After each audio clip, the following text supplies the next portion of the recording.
You're waking up with 10 Tampa Bay. I'm Jamison Euler. I'm Caitlin Lockerbie. Happy Friday to you. It is January 10th, big weekend on tap here. Let's get a check of that forecast this morning. I keep saying I feel like it gets colder and colder, even if we've warmed up a bit this morning. Good news is, though, this afternoon, we definitely are warming up. Yeah.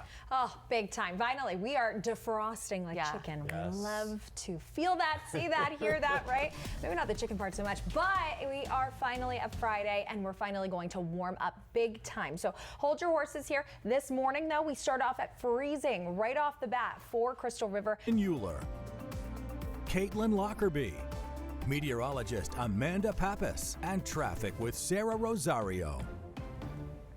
And good morning. If your alarm just went off, it's Friday. Yeah. Something to look forward to. That feels good. We got a lot of things going on this weekend, especially a Bucks game to kind of bookend on the back end. Yeah, get you excited out of bed on a Friday morning. The temperature is definitely going to make you want to cozy back into your comforter. But again, the good news is this afternoon things are changing. Finally, we're channeling a Bucks win over here with the red and a warm up. I think yes, I love it. Little of both. Let's do it. So we are going to do it, and I know I'm forecasting a win for our Bucks as well. We do know that this is going to be crazy. A lot of weather whiplash coming at you, so you want to wear layers today to prepare for it. So we start off feeling like winter as we head out the door this morning, but feel more like late spring by this afternoon. So we got a lot coming at you. 32, we're actually freezing right now for Crystal River, 43 for Tampa, and 44 for Sarasota. So definitely feeling really chilly outside, but here's the key. Heading into this afternoon, look at your hour-by-hour temperatures. Those hour-by-hour temps go up and up. We're back to 70 degrees, sunny, beautiful conditions coming at you for this afternoon.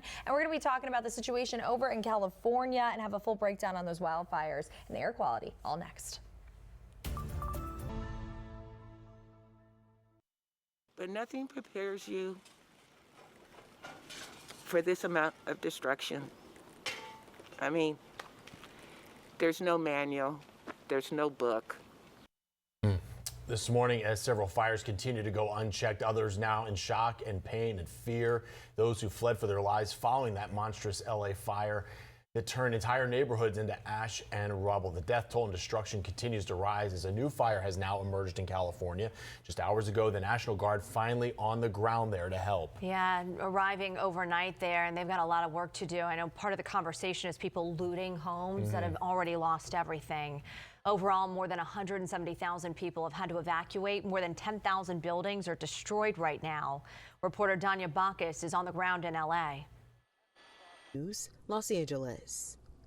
The video there just devastating, and the stories that are coming out of it right now. I know you've been keeping an eye on the winds there, and that's been the big part of the story, is that it's just moving the fire, and they're still strong in the area. Santa Ana winds, unfortunately, Caitlin, are what's fanning the flames essentially of all these fires. It's carrying these embers into other communities and then starting brand new fires long distances away, and that's the issue. So the one positive piece of news is that we are kind of in a lull period in terms of our winds. So current wind speeds over towards Hermosa Beach and also for Montecito and Palm Springs. A majority of Southern California and Los Angeles right now are much calmer than what they were. However, winds could be gusting still up to 50 miles per hour at times.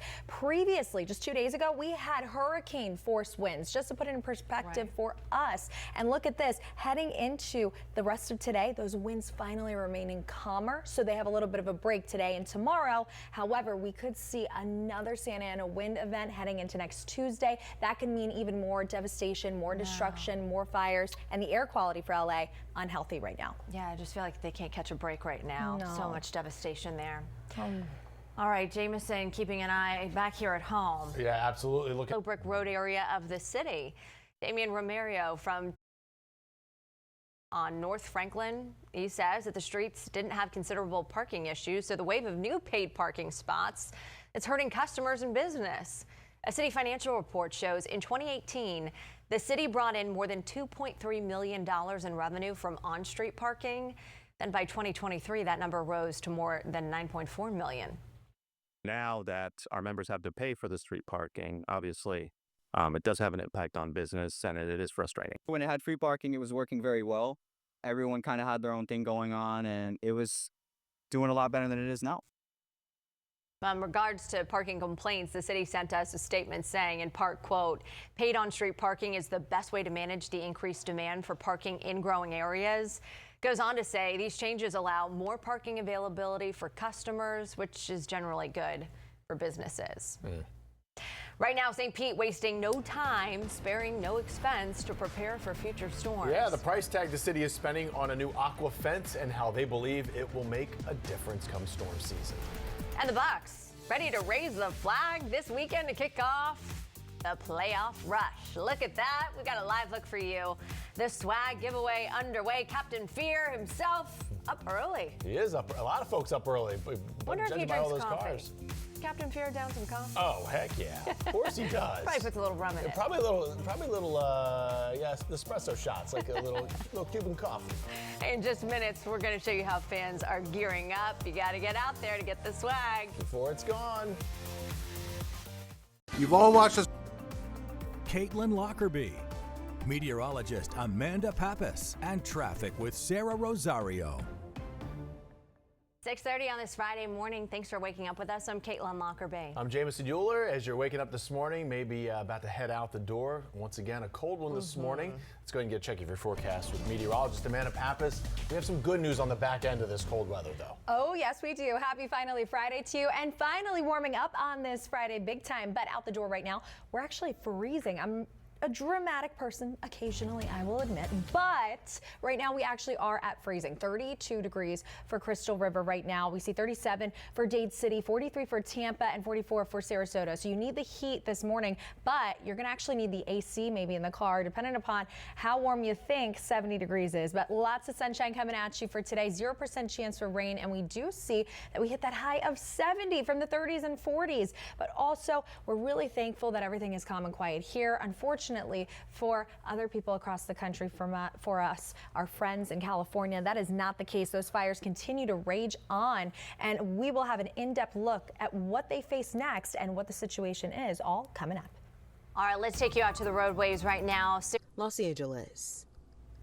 All right, we're keeping an eye on the after effects here. They've been in live wall-to-wall coverage in LA, and they keep talking about the winds, how they do expect to die down a little bit more today, but it's still a major factor here, knocking out power lines too. They still are under a red flag warning too, so I know for us, especially in the East Coast, you don't really see this quite often. Yeah. That red flag warning means that they have really perfect conditions to continue to see more wildfires grow, expand, and spread because of how dry it is, the lack of rain. That's for the entire LA area right there. And you can see these winds. Yes, that's a piece of good news, Caitlin, that I'm really happy to say. They are going to die down today and tomorrow, so they get a little bit of a break. However, they're going to come right back up, and we have another Santa Ana wind event. That is what's fanned all these flames of all of these fires, and that's the issue right here, along with the air quality. It's very unhealthy for LA. Yeah, as we said off the top here too, National Guard is on the ground. That happened overnight, so they are going to be working to help mitigate some of what they can. I think a lot of the people have been returning to rubble, and there's been looting issues too, so security a big factor in the area, as well as being able to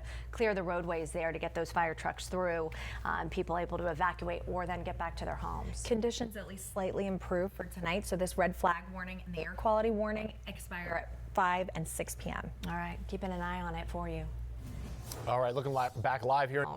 Organizer Car in parts of the Bay Area is going up, and now the city of Tampa has fewer free parking spots as more pay-to-park spots were installed just a few weeks ago. Yeah, the change has some business owners frustrated right now, especially along the Yellow Brick Road area of the city. Damian Romero. And fans are ready to cheer on the Bucks. We'll tell you how you can possibly get your hands on some new gear this morning as you're taking a live look at Raymond James Stadium, where they're having a playoff drive-through. If you don't mind rolling down your window this morning, put your hand out, get some free swag on the way into work. Hey, Mike, we